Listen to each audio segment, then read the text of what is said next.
안녕하세요, 미주해석입니다. 오늘은 크록스의 22년 3분기 실적과 컨퍼런스 콜 내용을 알아보겠습니다. 크록스는 22년 3분기 985밀리언을 달성했고요.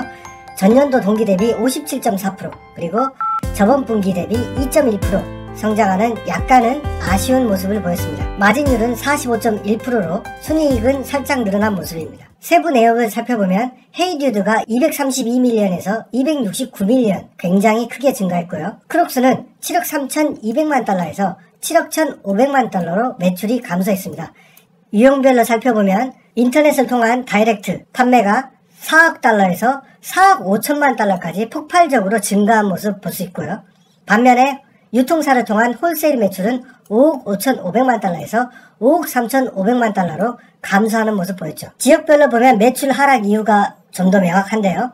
자, 미국 같은 경우는 4억 2,200만 달러에서 4억 4,500만 달러까지 굉장히 증가했습니다. 그러나 아시아는 1억 4,800만 달러에서 1억 3,800만 달러, 그리고 유럽 같은 경우는 160밀리언에서 131밀리언 감소했죠. 자, 그렇다면 크록스 판매량이 줄어서 매출이 하락했다 라기보다는 강달러의 영향이 컸기 때문에 미국 외 지역에서 매출이 감소하는 모습 보였죠. 그러니까 강달러만 아니었다면 이번 매출이 상당히 좋았을 것이다 라고 얘기할 수 있습니다. 자산 같은 경우는 4.6빌리언에서 4.5빌리언, 자, 부채 같은 경우는 4.1빌리언에서 3.9빌리언 감소했습니다. 자, 그래서 부채 비율이 무려 210%나 감소하는 모습 보여주고 있죠. 자, 헤이듀드를 인수하기 위해서 부채율이 무한대로 늘어났었죠. 왜냐하면 자본을 거의 0까지 끌어다 썼기 때문인데 지금 현재 1181, 832, 이번 분기에는 620% 감소했죠. 제가 저번 영상에서 크록스 부채율이 어느 정도 감소할지 예측을 해봤을 때 24년 1분기면은 179%가 될 것이고 그때쯤 되면 자사주 매입을 재개할 수 있을 것이다 라고 예상을 했는데요. 자, 지금 현재 22년 3분기 631%죠. 자, 그렇다면은 시계열이 조금 위로 올라가겠네요. 그렇다 하더라도 통상 크록스가 300% 부채 비율을 가지고 있었던 걸 감안한다면 23년 2분기나 3분기 때는 자사주 매입을 재개할 수 있을 것입니다. 자, 그래서 장기 부채 같은 경우는 저번 분기 2.7빌리언에서 2.59빌리언으로 감소했죠. 자, 그렇기 때문에 매 분기 1억 달러 이상 부채를 갚아나갈 수 있는 능력이 있다. 현금 흐름을 살펴보면 영업활동으로 1억 6,200만 달러를 벌어들이고 있기 때문에 자, 투자활동이 39밀리언을 빼면 약 1억 3천만 달러의 여유가 있는 것이죠. 자, 그래서 매 분기마다 적어도 1억 달러 이상 부채를 갚을 수 있는 능력이 있기 때문에 분기, 최소 26분기면 부채를 모두 갚을 수 있겠죠. PSR 같은 경우는 1.05, 그리고 PER 같은 경우는 6이 됐습니다. 크록스 주가가 최근에 조금 오르긴 했지만 여전히 굉장히 싼 모습을 보여주고 있습니다. 자, 그렇기 때문에 저는 항상 크록스가 3배 가야 되는 주식이다 라고 얘기하고 있는데요. 얼마나 크록스 주식이 싸냐? 자, 나스닥의 평균 PE 레이쇼가 26입니다. 자, 그렇다면 거의 4배 이상 싼 거죠.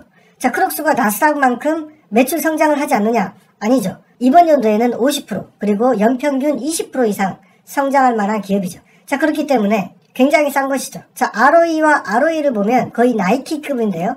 자, ROE는 좀 평가하기 어려우니까 ROA 같은 경우는 14.91%가 됐습니다. 자, 그러면 나이키의 ROA가 15%이기 때문에 비슷한 효율을 낸다는 거죠. 나이키와 같이. 자, 그렇다면은 나이키의 PER이 25.65입니다. 자, 그렇다면은 지금 현재 크록스 PER이 6이기 때문에 거의 4배 이상 싸죠. 자, 그런데 나이키의 성장률보다 크록스 성장률이 훨씬 좋기 때문에 3배 이상 가야 되는 건 너무나 당연한 게 아닌가 라고 생각합니다. 주식의 숫자는 20만 주 증가해서 6,200만 주가 됐고요. 기간의 비중은 82.6%에서 82.0%로 조금 감소한 모습 보였습니다. 자, 연간 가이던스 같은 경우는 상향을 했는데요. 3.39빌리언에서 3.45빌리언으로 하단이 상승했죠. 자, 그런데 이거를 1, 2, 3분기가 이미 지났기 때문에 4분기 가이던스를 계산해보면 845밀리언입니다. 3분기 때 9억 8,500만 달러를 기록했는데 4분기 때 8억 4,500만 달러를 제시했기 때문에 가이던스가 굉장히 내려간 것이죠. 이것은 어떻게 보면 주가 하락의 이유가 될 수가 있는데 크록스를 오랫동안 공부하신 분들은 알지만 이 사장은 주문량을 근거로 매출 가이던스를 제시하고 있습니다. 자, 그렇기 때문에 3분기 때도 가이던스가 굉장히 안 좋았죠. 자, 그런데 이번에도 4분기 가이던스가 굉장히 안 좋았습니다. 자, 그런데 이번에는 어떻습니까? 응, 안 믿어. 이거죠. 4분기는 크록스 매출이 안 좋을 수가 없는 달이죠. 헐리데이가 꼈기 때문에 매출이 증가한다는 것을 모두가 그렇게 생각하고 있는데 사장은 언제나 주문량에 기반을 하고 있습니다. 자, 그래서 뒤에서 자세히 내용을 알아보겠습니다. 자, 컨퍼런스 콜 내용을 알아보면요. 자, 파이퍼 샌들러 조사 결과 미 청소년들이 좋아하는 신발 브랜드 5위가 됐습니다. 작년에는 6위였죠. 그리고 샌들 분야에서 Q3에 20% 성장하는 기염을 토했죠. 작년에 샌들에서 엄청난 실패를 겪었는데요. 특히나 인도, 동남아 지역에서 인기가 엄청나다. 그리고 중국에 본격적으로 진출하겠다. 유명인 광고, 기술 투자를 계속하고 있죠. 중국의 매장이 한국보다 절반도 안 되죠. 자, 그래서 본격적으로 진출을 얘기했고요. 헤이디드 브랜드 같은 경우는 미국에서 가장 빨리 성장하는 신발 브랜드가 됐습니다. 그래서 현재 7위였고 작년에는 9위였죠. 자, 그래서 인도, 그리고 동남아, 그리고 일본과 한국에서 인기가 좋았고 82.3% 성장했다라고 하는데 왜 한국을 뒤로 뺐는지 모르겠습니다. 우리 한국 매출이 상당할 텐데 성장률을 얘기했기 때문에 아마 뒤로 뺀 게 아닌가. 통상 크록스가 어떤 매출 비중을 얘기할 때는 한국이 상당히 앞에 있습니다. 자, 그런데 성장을 얘기할 때는 중국이나 인디아가 앞에 있죠. 그만큼 한국은 어느 정도 성장이 끝났다라고 보는 게 맞는 것 같습니다. 자, 중국 같은 경우는 물론 매출이 작습니다. 그렇지만 코로나 락다운 상황에서도 전년 대비 30% 상승하는 좋은 모습 보였고요.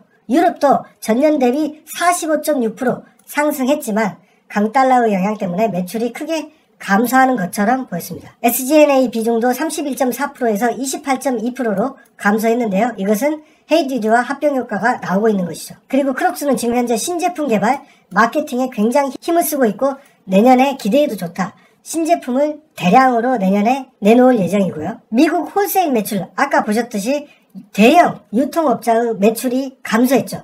자, 그런데 실제로 셀아웃, 매장 판매는 증가했습니다. 자, 이게 무슨 말입니까? 맞습니다. 지금 현재 미국이 경기 침체에 들어가면서 유통업체들이 재고에 굉장히 민감해졌죠. 왜냐하면 유통업체의 실적이 아무리 좋아도 재고가 증가하면은 경기 침체 온다고 막 주가가 폭락을 해버리잖아요. 지금 현재 이런 상황이기 때문에 유통업체는 분명히 크록스가 헐리데이 때 굉장히 많이 판매될 것이고 매출이 좋아질 걸로 예상하지만 재고를 지금부터 늘리는 거에 굉장히 부담을 가지고 있습니다. 그래서 많은 문제점이 생길 수 있는데요. 뒤에 자세히 얘기하겠습니다. 자, 헤이디드는 지금 현재 미국에서 대부분의 매출이 나오고 있고 영국과 독일에 본격적으로 진출할 예정이고요. 자, 이게 미국 기업의 성공 방정식이죠. 미국에서 성공하고 그게 유럽으로 확산되고 그게 아시아로 넘어가는, 이거는 정설인 거죠. 영국과 독일, 선진국에서 먼저 런칭을 해서 이걸 성공시켜서 아시아로 가져가겠다. 이런 전략인 거죠. 자, 여기서 굉장히 중요한 말이 나오는데요. 자, 가이던스가 너무 낮은 거 아니냐. 아니, 헤이디드가 이렇게 폭발적으로 성장하고 있는데 가이던스가 낮아도 너무 낮은 게 아니냐 라고 했더니 사장이, 자, 헤이디드 4분기를 겪어본 적이 없다. 그리고 라스베가스 인벤토리를 확장해야 한다 라고 했다. 그래서 굉장히 머리가 아프다라는 얘기를 했는데요. 자, 이게 무슨 얘기냐. 지금 헤이디드와 합병을 통해서 지금 인벤토리를 저장할 시설이 굉장히 적죠. 창고를 빌려서 내년부터 본격적으로 늘릴 수 있는데 지금 4분기 때 경기 침체가 오다 보니까 유통사들이 인벤토리를 늘리고 싶지 않은 거예요. 자기들 인벤토리를 늘리고 싶지 않고 그때그때 주문을 하려고 한다는 거죠. 자, 그러면은 크록스 인벤토리가 넉넉하다면 문제가 없겠죠. 자, 그런데 우리는 지금 현재 인벤토리가 너무 부족하다는 것이고 이것이 4분기 실적에 악영향을 줄 수 있다는 거죠. 물론 가이던스, 이 사장은 주문량을 근거로 해서 항상 가이던스를 발표했습니다. 때문에 유통사가 주문량을 늘리면 가이던스를 굉장히 높게 발표했고요. 유통사가 주문을 낮추면 가이던스를 낮게 항상 제시를 했습니다. 자, 그런데도 그 이면에는 인벤토리의 부족 때문에 4분기 때 제대로 대응을 할 수가 없다. 왜? 헤이디드를 4분기 때 겪어보지 못했기 때문에 헤이디드 주문량이 실제로 어떻게 될지 예측하기 어렵다는 것이죠. 자, 그리고 헤이디드는 확실히 남성의 선호도가 높다는 것인데요. 지금 현재 유통사들이 애들 것이 없어서 헤이디드 애들 것을 좀 달라라고 했는데 지금 현재 생산이 딸리고 있죠. 자, 왜 그렇습니까? 아이들 헤이디드 신발도 물론 인기가 있겠지만 실질적으로 아이들 신발은 엄마들이 많이 사주죠. 자, 그렇기 때문에 지금 현재 헤이디드가 폭발적으로 성장하고 있는 분야가 남성 분야이기 때문에 이쪽에 좀 더 집중하고 그 다음에 여성이나 아이들에 집중을 하려고 하는 것이죠. 자, 그리고 이것은 굉장히 크록스 합병과 효과가 있죠. 왜냐하면 크록스는 기본적으로 굉장히 컬러풀한, 그리고 디자인이 혁신적인, 여성들이 좋아할 만한 그런 제품들을 많이 내놓는 회사이기 때문에 헤이듀드는 지금 단색 위주, 그 다음에 남성 위주의 단조로운 제품군을 가지고 있는데, 크록스하고 합병함으로써 다채로운 제품을 내놓을 수가 있겠죠. 작년에 샌다르 패배를 딛고 이번에 샌다르 인기가 상승했는데, 그것이 동남아, 중동, 그리고 인도였습니다. 자, 이 지방들이 어떤 지방입니까? 더운 지방입니다. 자, 그리고 이 지방의 특성은 선진국이 아니고 개도국이죠. 자, 그렇다면 우리는 이런 생각을 해볼 수 있는 거죠. 자, 현재 크록스가 개당 평균 23.3달러입니다. 자, 우리나라 같은 선진국이면 개당 23.3달러면 충분히 살 수 있죠. 하지만 이게 개독으로 가면 어떻습니까? 네, 굉장히 비싼 신발이죠. 자, 그렇다면 크록스 판매보다 가격을 좀 더 낮춘, 그리고 재료비가 조금 적게 들어가는 샌달이 훨씬 더 인기가 있겠죠. 물론 우리 입장에서는 가격이 싼 것이고 이쪽 동네 입장에서는 그래도 비싼 거죠. 자, 그래서 방향을 개도국은 샌달을 중심으로 매출을 늘려갈 생각을 하고 있다. 올해도 많은 신제품을 내놨지만 내년 봄에는 정말 엄청나게 많은 신제품들을 보여줄 수 있을 것이다 라고 얘기했습니다. 자, 이 부분이 상당히 기대가 되는 것이죠. 이번 컨퍼런스 콜에 쏙 들어간 내용이 하나 있습니다. 자, 인플레이션이 일어났기 때문에 모든 사람들이 이거에 관심이 있는데, 사실은 크록스에서 계속 제기된 문제가 바로 공산당 리스크입니다. 이게 무슨 말이냐? 자, 이게 무슨 말이냐? 지금 현재 크록스와 헤이듀드는 중국과 베트남의 제3자 제조 방식을 하고 있죠. 자, 그러니까 직접 공장을 보유하지 않고 헤이듀드 같은 경우는 중국에, 그리고 크록스 같은 경우는 베트남의 제3자, 애플처럼 제3자 제조를 맡기고 있는데, 이것은 공산당 리스크가 항상 부각될 수가 있겠죠. 물론 러시아와 우크라이나의 전쟁 상황을 봤을 때 중국이 대만을 공격할 일은 없을 것입니다. 하지만 중국 시진핑이 독재를 이뤘기 때문에 오판할 가능성도 굉장히 높습니다. 세계 2위 군사 강국인 러시아가 우크라이나 같은 작은 나라를 미국이 직접 공격하지 않음에도 이렇게 망가져버리죠. 이렇게 우크라이나를 이길 수가 없습니다. 하지만 이런 일반적인 판단도 중국은 독재를 이뤘기 때문에 이런 상황을 오판할 수 있습니다. 항상 그렇기 때문에 독재가 망했죠. 자, 그래서 이 리스크가 부각되면 또 크록스 주가가 곤두박질 칠 수 있다. 크록스가 아직 제대로 진출하지 못한 중국, 동남아, 인도를 생각했을 때 과연 나이키보다 매출 성장이 더딜까요? 그리고 헤이듀드를 봤을 때 이제 겨우 미국에서 폭발적으로 매출이 증가하고 있습니다. 이제는 유럽, 그리고 우리나라, 일본 같은 아시아의 선진국에 진입하는 그날 과연 크록스의 매출은 얼마나 될까요? 네, 제가 준비한 영상은 여기까지고요. 구독자 여러분, 행복한 하루 되십시오. 감사합니다.